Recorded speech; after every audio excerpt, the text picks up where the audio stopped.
We listen, we don't judge. We listen with no judgment. Indaba ka-Anonymous osibhalele namhlanje ifundeka kanje. Umyeni wami wabulala udadewethu omncane ngafihla yize ngilazi iqiniso. Ngiyabingelela kuwe sisi nakumphakathi wala ekhaya. Lento ngayibona zisuka ukuthi umyeni uthathekile kudadewethu. Kusukela ngiqala ukubadibanisa ukubabazane indlela umyeni ayembuka ngayo udade yayisho ukuthi umthandile. Hayi ngothando lwasibali kodwa ngothando lwangaphakathi futhi olujulile. Nami akaze angibuke ngale ndlela kodwa ke ngathula ngakhuza ingqondo yami ukuba ingacabangi izinto ezikude.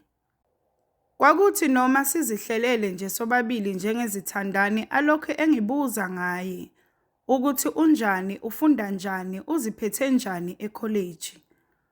Kwakuze kungicasule kwesinye isikhathi lapho ngimtshele athi ukuthi ukhathazekile nje amantombazane amancane impilo yawo iyashesha ukumosheka.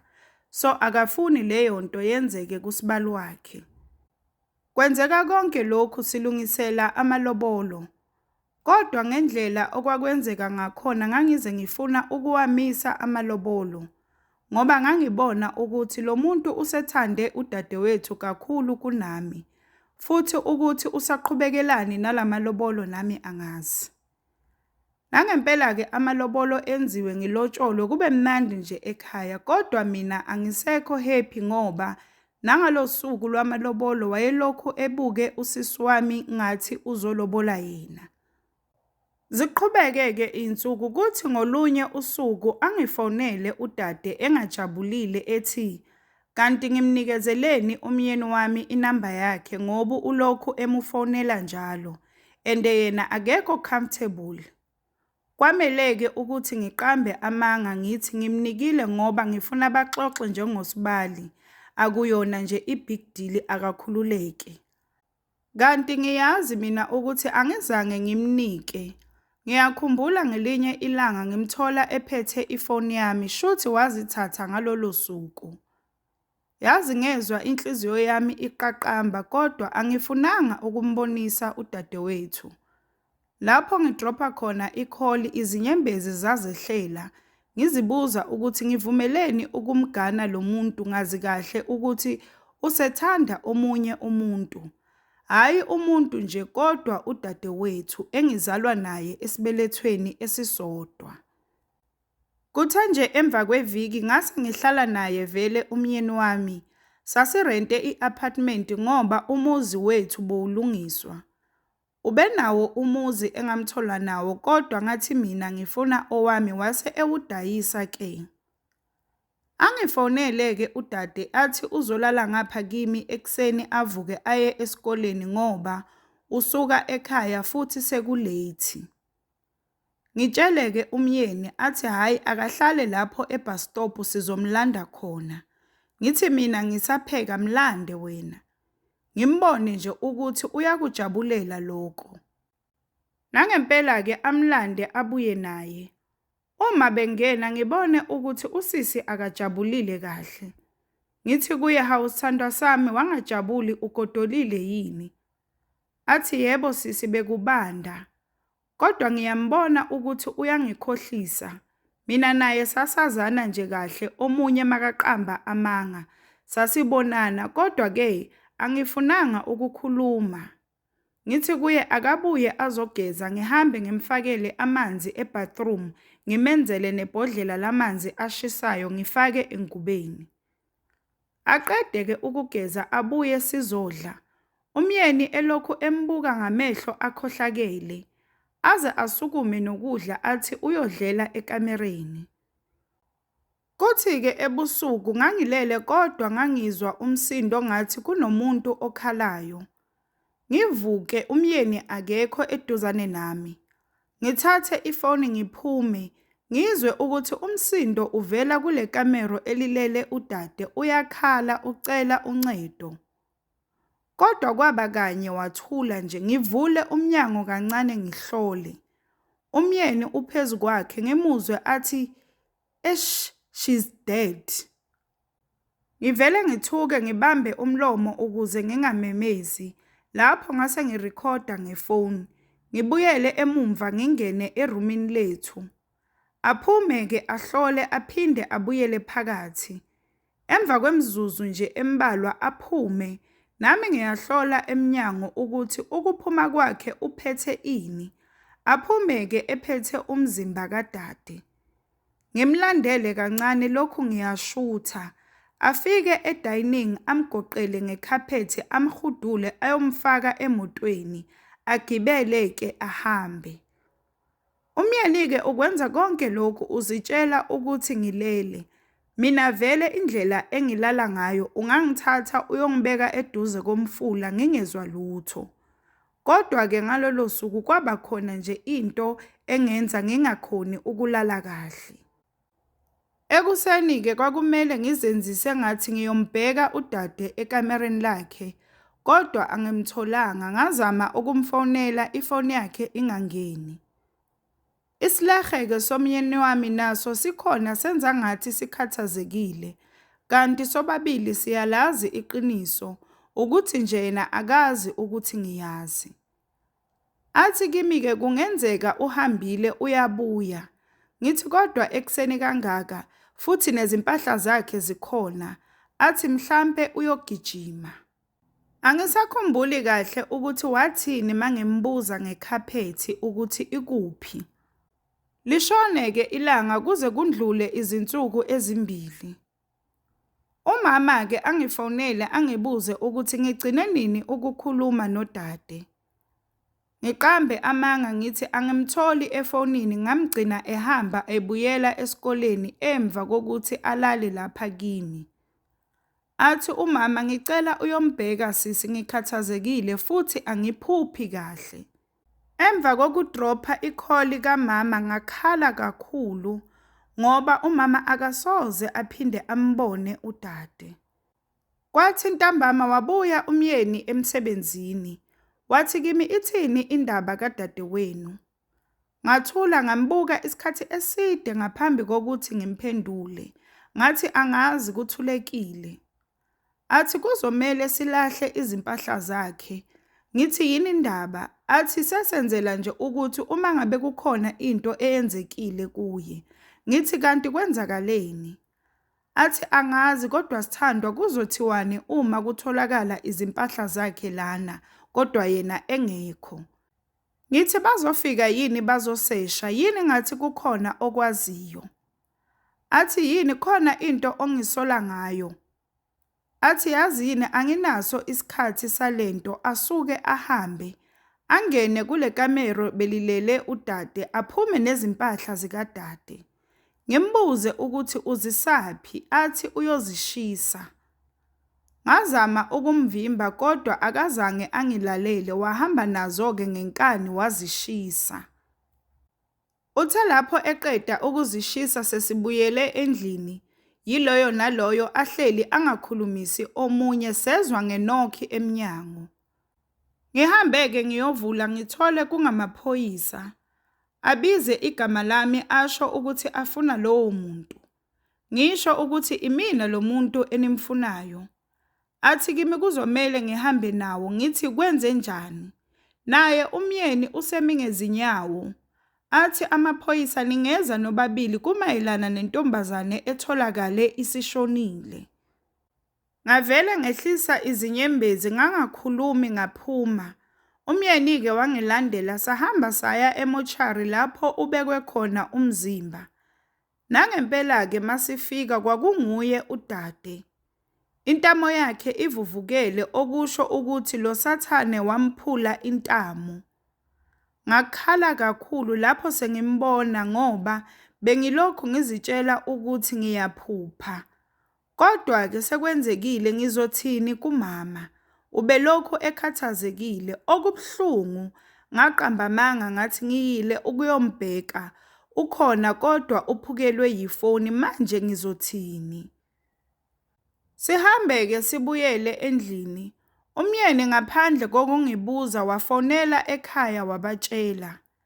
Manje-ke sekuyimi umuntu ekumele achaze ngoba ngithe ukhona u-right. Ngavele ngamtshela umama ukuthi bengisaba ukumtshela ukuthi akafikanga esikoleni. Bengizitshela ukuthi ngizomfuna ngize ngimthole. Bengingakulindelanga lokhu, ngiyaxolisa mama. Umama wavele wakhala kabuhlungu, and ngenkathi ekhala ingenkathi inzondo yakheka kakhulu kumina ngomyeni wami. Enziwe-ke amalungiselelo wafihlwa udade. Okubuhlungu kunako konke sathola vele ukuthi uqale wadlwengulwa ngaphambi kokuba abulawe. Lesikhohlakali-ke esiwumyeni wami sasikhona ezenza umkhwenyana omkhulu futhi olungile. Lapho umndeni awufuni ngaye, umthanda ukufa ngoba enemali. Zaqhubeka-ke insuku esengcwatshiwe udade, nami ngilokhu ngihleli naye umyeni. Kwakunzima kakhulu, angifuni ukuqamba amanga, kodwa ngahlala-ke ngathula. Ngakhetha ukuyifihla leya foni enevidiyo, ngathenga enye. Nami angazi-ke ukuthi ngiyigcineleni le vidiyo ngoba angizimisele ngokumkhipha umyeni.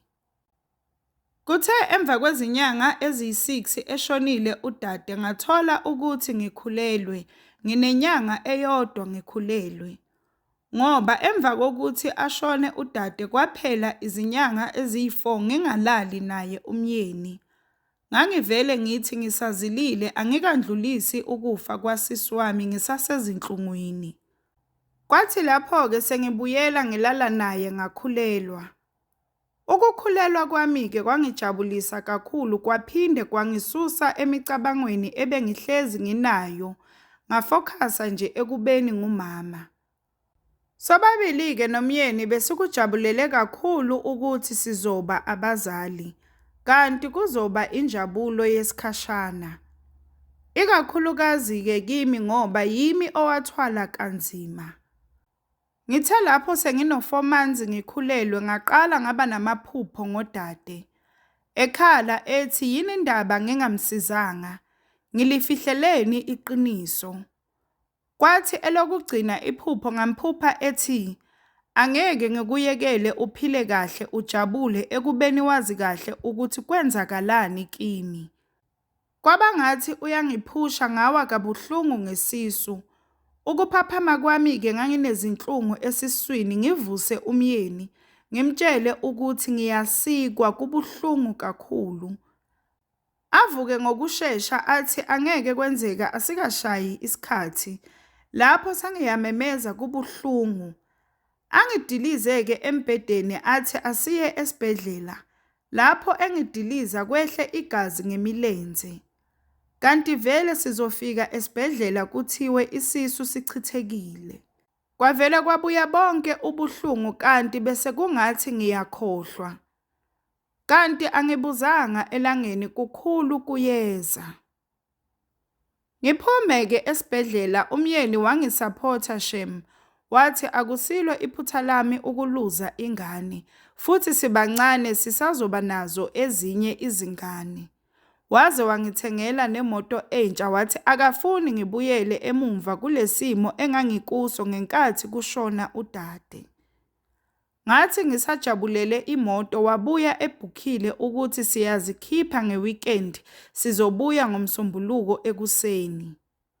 Uyazi-ke umuntu wesifazane akadinwa ukuzikhipha. Ngapakisha-ke amabhegi sahamba sayogibela indiza. Safika-ke sekulate eCape Town, savele sayolala. Ngosuku olulandelayo-ke wangiyisa ku-shopping, wathi angithenge noma yini engiyifunayo. Sisasekhona-ke lapho emall sibhizi sithenga, ngizizwe ngifuna ukuya ebathroom. Nangempela-ke ngiye ngenze engikwenzayo. Uma ngiqeda ngithi ngiwasha izandla, ngathi ngivusa ikhanda ngabona udade esibukweni. Ngiphenduke akekho, kodwa ngiyaqiniseka ngimubonile, bekaphuma igazi ngamehlo. Ngavela ngaphuma ngokushesha ngafike ngathi kumyeni asihambe. Wathi kodwa asikacedi, ngathi ngikhathele. Wathi kanjani Sithandwa, akukapheli ngisho u2 hours silana. Ngavela ngasuka ngahamba wangilandela wangifica emotweni wangibuza ukuthi kanti kwenzakalani. Ngamthethisa-ke ngathi ngishilo Moso ukuthi ngikhathele ngifuna ukuyophumula. Wathi akunankinga-ke asiye e-beach uzophumula kahle kushaya umoya. Sahamba-ke sabuyela ehhotela ngafike ngakhumula ngagcoka ibikini ngayolala ngibuka ulwandle ngaphandle. Kwakukhona amanye amantombazane bangibiza ukuthi sizodlala ibhola. Sisadlala kanjalo ngithi ngiphonsela enye intombazane kanti ngiphonsela udade. Kodwa lapho ngibhekisisa kahle akusinguye. Ngiqhubeke ngidlale ngilokho ngizitshela ukuthi imicabango emibi nje akukho lutho. Ngiphinde ngimbone futhi phakathi kwalamantombazane ephuma igazi emehlweni. Ngithi nje cha angisaqhubeki ngiyeke ukudlala ngihambe ngiye ehhotela. Lapho umyeni angimazi ukuthi uzikhiphele kuphi. Ngihlale-ke phezu kombhede ngicabange ukuthi ngabe iyiyo lento engiyibonayo noma cha. Angikholelwa ezibhokeni kodwa kungenzeka yini ukuthi udade uyapoka. Kodwa uma kunjalo kungani umyeni engasho lutho? Ingabe upokela mina ngedwa?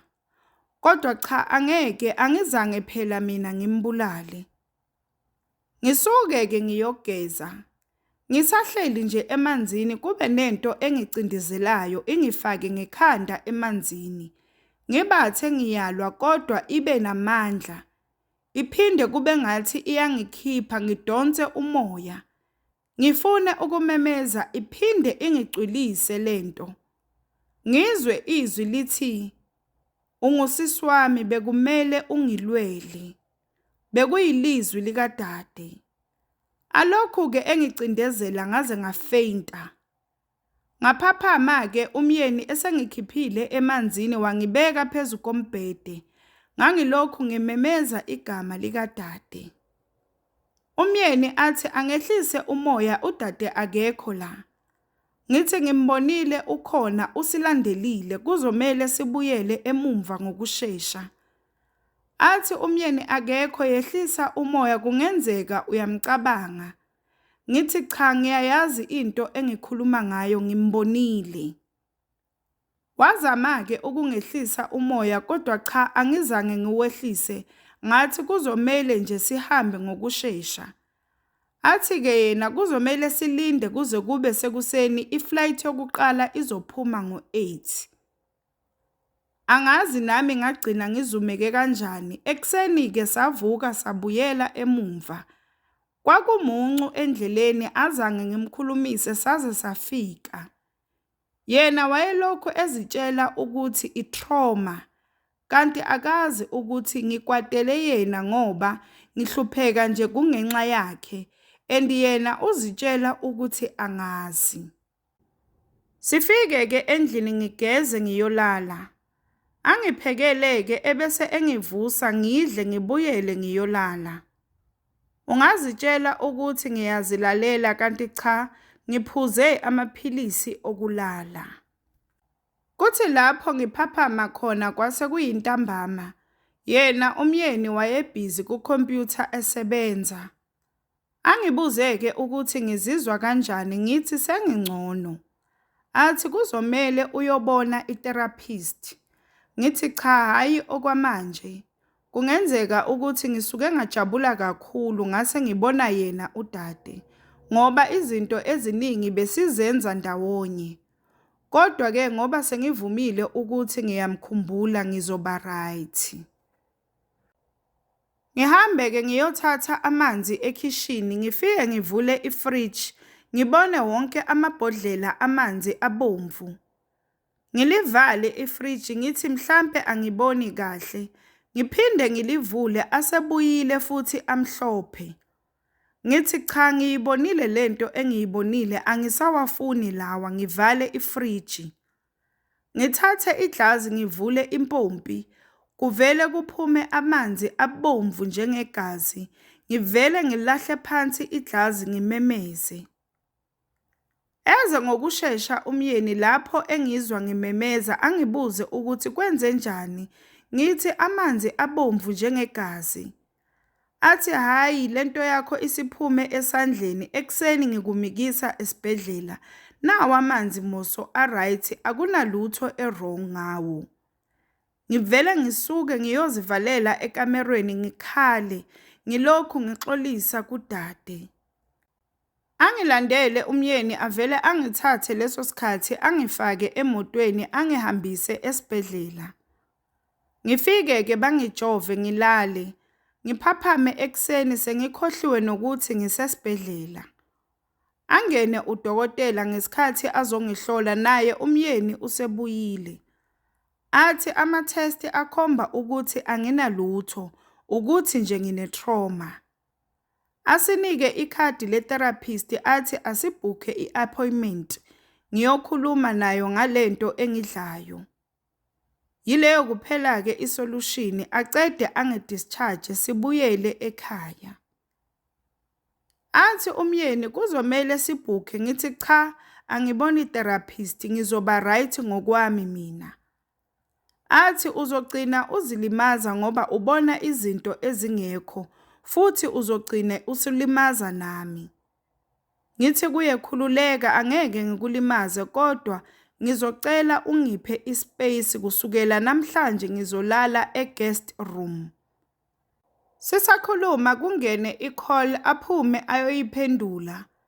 Abuye athi ufonelwa i-construction company kuzomele siye esayithini lapho kwakhiwa khona. Ngithi cha angeke ngikwazi hamba wena. Athi angeke ngikushiye wedwa uyazi ukuthi kuzomele ngibuye kusasa. Ngithi cha akunankinga hamba uma ngiba nenkinga ngizofona. Nangempela-ke ahambe ngisale ngedwa. Ngizizwe ngilambile ngithi kungcono ngipheke ukuphazamisa nje umqondo. Ngoba eqinisweni nje sengiyasaba la endlini. Ngipheke-ke ukudla kube kuningi ebese ngiyahamba ngiyogeza. Izinhlelo zami-ke ukuthi uma ngibuya ukuyogeza, ngizohamba ngiyobiza ugeli lohlala eNestore ngoba bese ngimjwayele sibuye sizodla sobabili. Uma ngiqeda-ke ukugeza ngihambe ngiyombiza ugeli nangempela sibuye sobabili. Uma ngithi ngivula amabhodwe ngiyaphaka ngithole konke ukudla kugcwele izibungu kubolile. Ngathi ngiyachaza kugeli ukuthi lokudla ngikupheke emahoreni ambalwa endlule kodwa sekubolile. Ngabona nje ukuthi akangikholwa. Kunalokho wangibuza ukuthi ngiright yini ngoba ngibukeka ngathi kukhona into engidlayo. Ngithi yebo ngiright ngoba usufikile ngicela uhlale phansi ngizokwenza into esheshayo. Kodwa vele wathi cha useyahamba ngibe right. Beyibhlungu inhliziyo yami ngoba angazi ukuthi kwenzakalani ngempela empilweni yami. Ngisahleli phansi-ke ngicabanga lasho futhi izwi ladade. Khuluma iqiniso, khuluma iqiniso, lisho njalo. Ngabathe ngivala izindlebe lasho kakhulu. Ngaze ngaphuma endlini ngibaleka ngiyohlala ngaphandle. Ngase ngibona abantu indlela abangibheka ngayo bacabanga ukuthi ngiyahlanya. Kodwa vele sengiyahlanya manje kodwa ngizolikhuluma kanjani iqiniso ngoba nami ngizoboshwa. Nomndeni wami uzongizonda ukuthi ngangithuleleni sonke lesikhathi neqiniso. Wonke umuntu nje uzongibeka icala. Ikahle kahle into enkulu eyenza ukuthi ngithule isikhathi eside kangaka ngingakhulumi iqiniso. Ingoba ngiyamazi ukuthi umyeni wami uyingozi kangakanani. Uma nje eke wathola ukuthi nginobufakazi bokuthi uyena owabulala udade, angeke aze acabange kabili ukungisusa nami emhlabeni. Ngisacabanga kanjalo ngivele ngibone ukuthi kumele ngihambe la. Ngibuyele endlini-ke ngithathe iwalethi kanye nezikhiya. Kodwa lapho ngisathi ngivula umnyango sengiyahamba ungavuleki. Ngibathe ngifaka isikhiye ungavuleki umnyango. Libuye futhi izwi lithi angeke uye ndawo ungakakhulumi iqiniso. Bese ngingasakhoni ukubekezelela leli lizwi likhuluma. Ngaya la kuhlala khona amaphilisi ngawathela ndawonye ngawaphuza. Ngazigcina ngiwaphuza. Okulandelayo-ke ngaphaphama esibhedlela. Uma nje ngivula amehlo ngambona futhi udade wayeme phambi kwami. Ngathi lapho ngimbuka wathi angeke ufe ungakalikhulumi iqiniso. Angeke ngivume ufe nalemfihlo. Uzohlupheka uze ukhulume. Waqede wanyamalala. Zavele zehla-ke izinyembezi kodwa kuyosiza ngani kuzomele ngilikhulume iqiniso ngithanda ngingathandi ngoba vele useshilo ukuthi angeke avume ngife. Kwathi emini-ke kwangena umyeni ehamba nodokotela. Wathi udokotela uzongigcina usuku lwanamuhla kuphela kodwa sengiphumile engozini. Ngosuku olulandelayo wangikhipha-ke udokotela wangilanda umyeni wami. Uma sifika ekhaya wayelokhu engithethisa ukuthi yini indaba ngenze kanjena. Ngathuka sengimtshelile-ke ukuthi ngiyazi ukuthi nguwe owabulala udadewethu. Manje udade uhlupha mina ukuthi kumele ngikhulume iqiniso noma ngizohlupheka. Bengizibulala-ke ngoba ngibaleka ukukhuluma iqiniso kodwa sengikhathele. Waguqa ngamadolo wangincenga wathi ngingalikhulumi iqiniso. Uzozama indlela yokuthi asithulise isipoki sikadade. Ngenkathi esho njalo ngamuzwa udade ethi, "Kuzameni lokho niyobona amehlo enyoka." Wahleka kakhulu. Ngathi kumyeni uyamuzwa ukuthi uthini udade? Wathi cha angimzwanga. Ngathi cha angeke ndoda mina ngifuna ukuyokhuluma nomndeni wami ngiwutshele lonke iqiniso ngikhathele ukuphila kanjena. Wavele wasukuma umyeni wathatha ivasi wangishaya ngayo ekhanda ngaquleka futhi. Ngavuka-ke sengifaselwe esitulweni. Kwaphela izinsuku angifasele esitulweni. Wathi mesuka lapho wangihambisa endaweni lapho kuhlala khona abantu abakhubazekile. Vele ngase ngifana nomuntu okhubazekile okwangempela. Ngangingakwazi nokukhuluma lokhu. Ngiyinto nje sengigcoka nenephi. Kodwa ngaphakathi ngangilokhu ngithandaza ngicela uThixo ukuthi angincede anginikeze ithuba lesibili ngizokwazi ukukhuluma iqiniso. Kwathi ngelinye ilanga kuyisikhathi sokuphuza amaphilisi. Wangena unesi ohlezi engiphuzisa kodwa khona lapho esazonginikeza kwangena omunye unesi oyindoda. Wathi kulona bayakubiza ngale ngizomnikeza amaphilisi. Waphuma lona wahamba. Lo ongenile wathatha lamaphilisi wayewafaka etoilet. Ngivele ngimbheke ngamehlo agcwele izinyembezi. Wathi kimi ngethembe angikwenzi okubi. Lamaphilisi onikezwa wona yiwona akuguliswayo. Athi ngimzwile umyeni wakho etshela lo nesi ukuthi aqhubeke akunikeze lamaphilisi. Kodwa ngiyacela ungaphinde uwaphuza njalo makunika wenze ngathi uyawaphuza ebese uwafaka etoilet. Anginathiseke amanye amaphilisi. Khona ngalelo suku nje emva kwamahora ambalwa ngazizwa ukuthi kukhona ushintsho empilweni yami nengqondo yami isiyakhona ukucabanga. Emva kwezinsuku-ke ngingawathathi lamaphilisi ngaba right. Kodwa ngazenzisa ukuze makafika umyeni azongibona angithole ngisabambekile. Kuthi ngelinye ilanga afike umyeni azongitshela ukuthi angeke asangivakashela. Yena useqhubekela phambili ngempilo nezimpahla zami zonke uzilethile. Vele-ke ubephethe 4 wezikhwama. Wase uthi ngikhululeke ngizophathwa kahle la. ngidle kahle yonke into engiyidingayo. Imali ayikhokhile iningi kabi. Wangivalelisa-ke wahamba. Wathi lapho ephuma ngangifuna ukukhala, kodwa ngazibamba. Yazi lo muntu kwakumele ngingamyeki kusukela ekuqaleni, wabulala udadewethu. Wangikhubaza. Manje unesibindi sokuthi umuve oni. Ngasho ngenhliziyo ngathi ngiyoke ngibone ukuthi kuyogcina bani. Ngisukume-ke ngivule lezi khwama ngichithele yonke into phansi, kodwa ngingayitholi leya phone. Ngisho ngithi konje ngizokwenza kanjani-ke manje? Ntambama kungene lo nesi ongisizile. Ngimtshele ukuthi ngidinga ifoni yami esele endlini enobufakazi engingabophisa ngabo indoda yami ngecala eyalenza, ngoba ingikhubazile nje ingivala umlomo. Wathi lo nesi khona kuzoba nzima, kodwa ngizozama ngayo yonke indlela ukuthi ngikusize. Ngamtshela-ke wonke ama-direction nokuthi le foni ngayifihla kuphi. Ngoba wangisiza loya nesi, angeke ngiphinde ngimkhohlwe empilweni yami. Kwaphela-ke izinsuku ezimbalwa wabuya nayo ifoni. Ngimbuze-ke ukuthi ungene kanjani. Athi phela umyeni wakho usethandana noSibanibani ohlala eNestor neflethi lenu.